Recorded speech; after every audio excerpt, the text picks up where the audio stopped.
حضرت قرآن مجید میں مختلف مقامات پہ آتا ہے کہ شیطان نے ان کو بھلا دیا۔ ہم یہ جانتے ہیں کہ انسان ارادہ اختیار رکھتا ہے، خود ہی فیصلے کرتا ہے، اور اس کا جو دماغ ہے اس کے اندر بھی پورا کا پورا ایک سسٹم میکینزم اللہ نے رکھ دیا ہے، تو یہ شیطان انسان کو کیسے بھلا دیتا ہے؟ نہیں، یہ تو بات قرآن مجید نے بیان کر دی ہے کہ انسان جس وقت کوئی ارادہ کرتا ہے یا اپنے اختیار کو استعمال کرتا ہے تو اس میں اچھی بات ہے یا بری بات، ظاہر ہے کہ ارادہ و اختیار میں خیر و شر کا اختیار ہوگا۔ جیسے ہی انسان یہ کرتا ہے تو اللہ تعالیٰ اگر وہ صحیح ارادہ کرتا ہے، صحیح فیصلہ کرتا ہے، نیک نیتی کے ساتھ کرتا ہے تو اسے فرشتوں کی مدد فراہم کر دیتا ہے، اور اگر وہ غلط ارادہ کرتا ہے، غلط راہ پر چلتا ہے تو اللہ تعالیٰ مہلت دیتے ہیں، تنبیہ بھی کرتے ہیں۔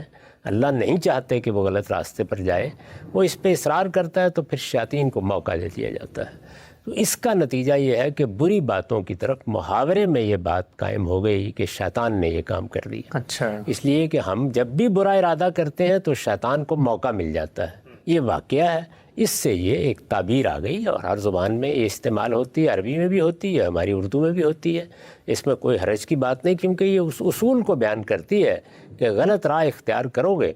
اگر ایک آدمی نے نیکی کی بات کو بھلا دیا ہے، یعنی بلایا ہوگا تو اسی طرح بلایا ہوگا نا کہ اس میں بے التفاتی برتی ہوگی، جی، تو کچھ دیر بعد اللہ مہلت دیتے ہیں، پھر اس کے بعد شیاطین کے سپرد کر دیتے ہیں۔ اس سے اللہ کی پناہ مانگنی چاہیے۔ ٹھیک ہے، ہم سب نقطہ واضح ہوا۔